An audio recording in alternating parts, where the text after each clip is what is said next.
Hi everybody, welcome to week 3 Friday for your English class. I am your teacher, Mr. Garcia, here to walk you through today's events and activities. As you can see, I am starting as always here at the classroom homepage, which is the streaming page.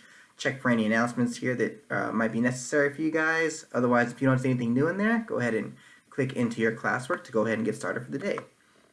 Now again, today is week 3 Friday, May 15th, 2020.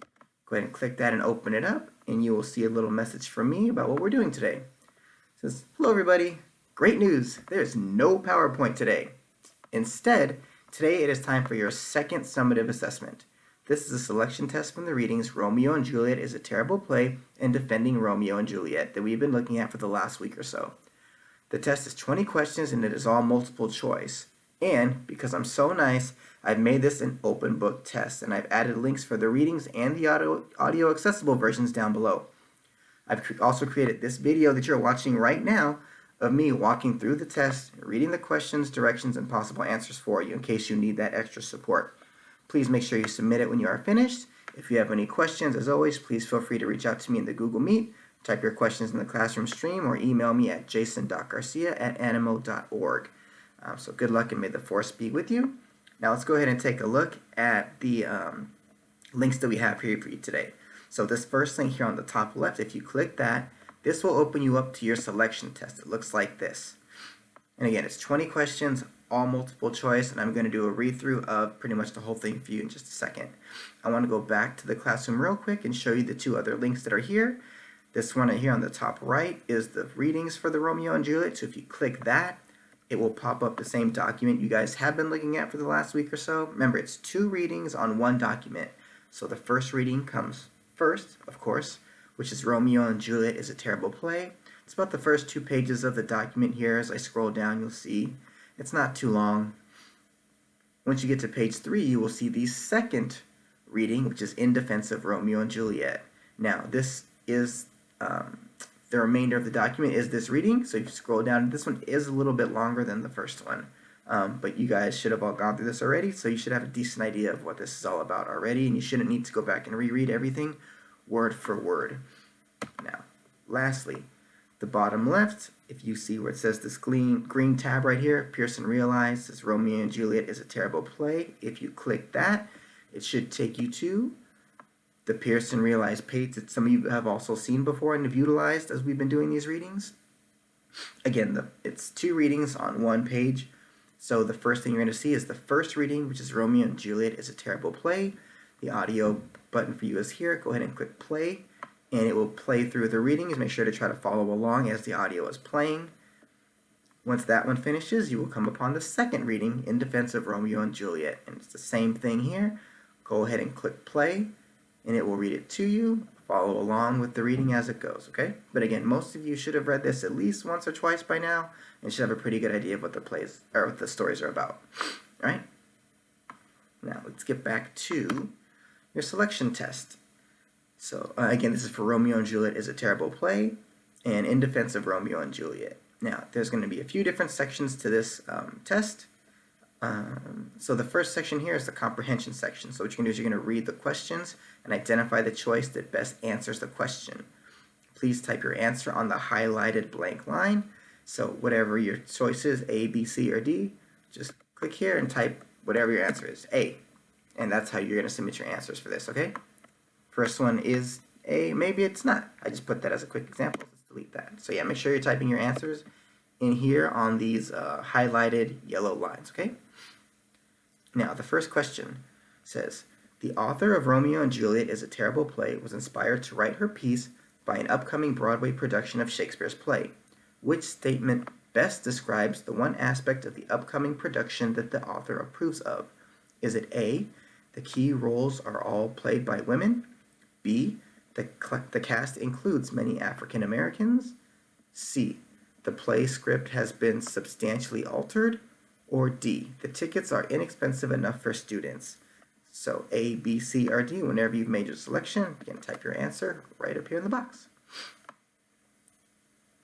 Question number 2. What does the author of Romeo and Juliet Is a Terrible Play most dislike about Shakespeare's play? Is it A, the imagery, B, the setting, C, the poetry, or D, the plot? So go ahead and choose whatever your answer is. Type it on the highlighted blank line here. It's A, B, C, or D. Now, question number 3, you're going to pick, Question number 3, you're going to pick 2 options. Okay, I'm going to repeat that again. Which of the following things about Shakespeare's play does the author of In Defense of Romeo and Juliet like? You're going to pick 2 options. So there's A, B, C, D, and E. Pick 2. So you might pick A and B, or A and E. Whatever 2 options you pick, write them in. So you could say A and B. Whatever ones you pick. Okay. So again, which of the following things about Shakespeare's play does the author of In Defense of Romeo and Juliet like? Choose 2. Is it A, he enjoys Romeo and Juliet's flirting? B, he admires the dancing at the ball? C, he finds the swordplay exciting? D, he thinks Mercutio is funny? Or E, he respects Prince Aeschylus? So whichever 2 of these you think are right, put both your answers right here on the highlighted blank line. Question number 4. Why does the author of In Defense of Romeo and Juliet reread Shakespeare's play? Is it A, to see whether he agrees that it is a terrible play? B, to look for evidence he can use in a critical essay? C, to inform a famous dramatic work of literature, to enjoy a famous dramatic work of literature? Or D, to remind himself how the story comes out? Choose your answer here. We're back to only one answer now. So pick whatever your answer is. Put it on the highlighted blank line there. Question number 5. What does the author of In Defense of Romeo and Juliet consider to be the most important key to understanding and appreciating Shakespeare's play? Is it A, Shakespeare's treatment of love versus hate? B, Shakespeare's treatment of youth versus age? C, Shakespeare's treatment of war versus peace? Or D, Shakespeare's treatment of light versus darkness? So whichever your answer is, pick one, put it on the highlighted blank line here. All right. Question number 6, we're going to get into some concept vocabulary. So again, here you're going to read the question, then identify the choice that best answers the question. I'm going to again type your answer on the highlighted blank line to the side. So number 6, if Latasha is intrigued by a newspaper headline, which of the following is she most likely to do? Base your answer on the meaning of intrigued. Is it A, she will eagerly read the article? B, she will laugh aloud at the headline? C, she will yawn and look at the next headline? Or D, she will throw the newspaper into the recycling bin? So whichever one of these you think the answer is, put it on the highlighted blank line there. Question number 7. Which of the following situations is most likely to provoke indignation? Your house is severely damaged during a tornado? Your lost cat turns up on the porch safe and sound? C, your friend offers to treat you to pizza and a movie? Or D, your brother grabs the last orange in the fruit bowl? Select your answer here and type it in the highlighted blank line. Question number 8. Which of the following provides the best example of credulity? Is it A, Sadako scoffs at what you tell her? B, Madhur verifies what you tell her? C, Pete believes what you tell him? Or D, Aline doubts what you tell him? Pick your answer here. Put your answer in the highlighted blank line there. All right, question number 9. We're going to get into analyzing the text now, just like it says. So again, you're going to read the question, identify the choice that best answers the question, and type your answer in the highlighted blank line on the side. So number 9, the following question has 2 parts. Answer part A first, then part B. Only makes sense. So part A, the author of Romeo and Juliet Is a Terrible Play criticizes a stage production of Shakespeare's play because it features a 36-year-old actor and a 26-year-old actress, which best explains the reason she objects to the actors' ages. Is it A, she thinks grown-up actors are less popular than teens with the audience?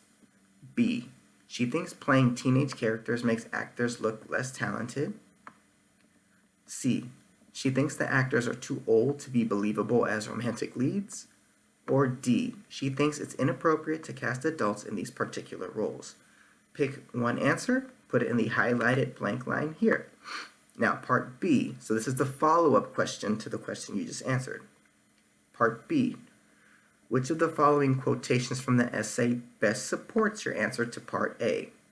So think about which one of these you chose from part A and which one of these quotes you think best supports what you chose.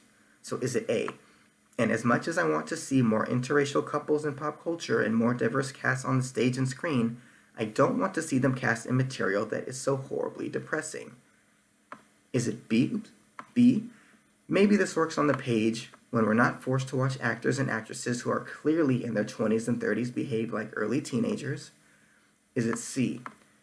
But even then, having the two lovers kill themselves through a series of misunderstandings doesn't translate well in a setting that takes any sort of modern communications for granted.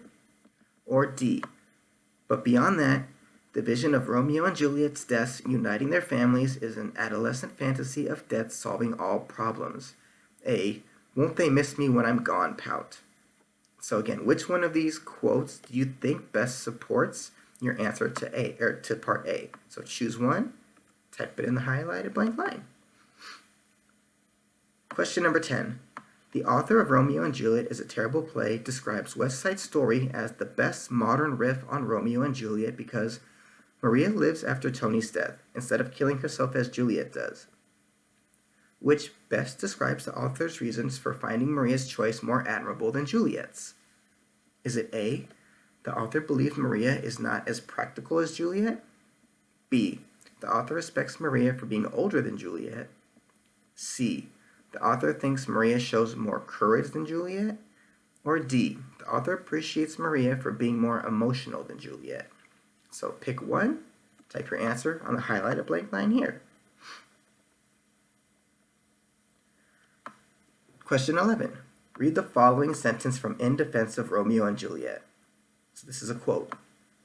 Juliet's hasty marriage to Romeo, for example, isn't much more precipitous than Lord Capulet's sudden decision to marry her to Paris. Which of the following best expresses the comparison the author makes between Juliet and Lord Capulet? Is it A, they both act straightforwardly? B, they both act on impulse? C, they both act reasonably? Or D, they both act out of fear? Choose one, put it in the blank highlighted line. Question number 12. The following question has two parts. Answer part A first, then part B. So part A. The author of In Defense of Romeo and Juliet discusses the scene in Shakespeare's play in which Capulet remembers masking in his youth as he now sees Romeo doing. According to the essay's author, what purpose does this scene serve in Shakespeare's play? Is it A, the moment helps the audience anticipate the ending of the play? B, the moment shows Capulet identifying with youth and its emotions? C, the moment shows that Romeo's love for Juliet is sincere and will last? Or D, the moment suggests the reasons for the feud between the two families? So pick your answer, put it here in, guess where? The highlighted blank line. Now, part B, the follow-up to part A. Which of the following sentences from the essay best supports the answer to part A? So, thinking about your answer you chose here in part A, which one of these best supports your answer from part A? Is it A, but is Capulet really childish? Is the nurse? Surely you don't have to be young to be precipitate or fickle. B, at that first flirtatious meeting, for example, Romeo is masked with friends at a Capulet party. Is it C, Capulet was Romeo, Romeo is Capulet, and so, by substitution, the lover of the daughter is the father? Or D, the mask is a device not so much to enable young love as to enable the old to imagine young love? So again, thinking of your answer for A, which one of these supports your answer? Put your answer in the blank highlighted line. All right, question number 13. We're going into analyzing craft and structure. Again, we're going to read the question, identify the choice that best answers the question, and you're going to, again, continue typing your answer on the highlighted blank line. So question 13. Which of the following identifies one weakness of the author's argument in Romeo and Juliet is a terrible play? Is it A, the author does not address counterclaims or opposing points of view? B, the author bases her criticism on one specific production of the play? C, the author does not specify what she doesn't like about the play? Or D, the author provides little background on the story of the play? Pick your answer, put it in the blank highlighted line. Oops. Yeah. Now, number 14 is another two-parter, okay? So you're going to answer part A first and then answer part B. So part A. The author of In Defense of Romeo and Juliet claims that Shakespeare's play examines what it's like to be young or old. Which of the following best describes his main method of supporting this claim? Is it A, the author expresses scorn for the behavior of the characters in the play? B, the author analyzes certain poetic images from the text of the play? C, the author provides specific examples from the story of the play? Or D, the author describes various stage productions of the play? So choose one answer, put it in the blank highlighted line. Now part B, which of the following sentences from the essay best supports your answer to part A? So thinking of what you chose here for part A, which one of these best supports your answer? Is it A, in short, now that I'm an adult, I appreciate the young lovers a good bit more than I did when I was their age? B, sometimes being young means being rash and changeable, as when Romeo switches his hyperbolic affections from Rosalind to Juliet? C, from this perspective, the point of the play isn't so much the exhilaration of young love or the dunderheadedness of young love? Or D, I'd argue, though, that uncomfortableness is not a contemporary addition, but is instead one of the things Shakespeare was writing about to begin with. So which one of these supports your answer from part A? All right, moving on. Number 15. Read the following excerpt from In Defense of Romeo and Juliet. Rosenberg claims that Romeo and Juliet is dated because the uncomfortable way its childishness and its child protagonists sit in our contemporary culture.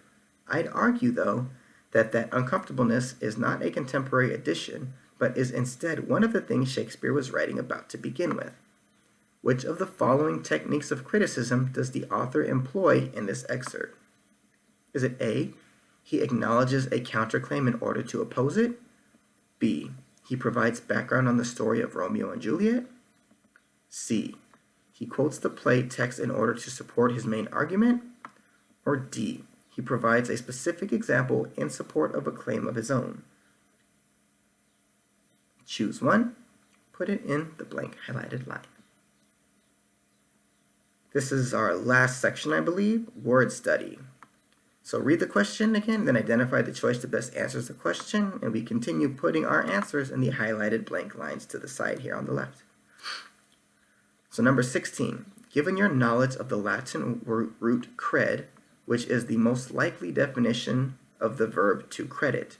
So is it to promise or pledge? To believe or accept?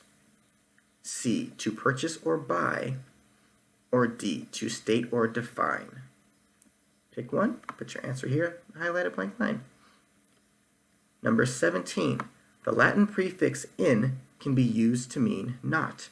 The Latin suffix able means able to be. Given this information and your knowledge of Latin roots, which word most likely means not able to be believed?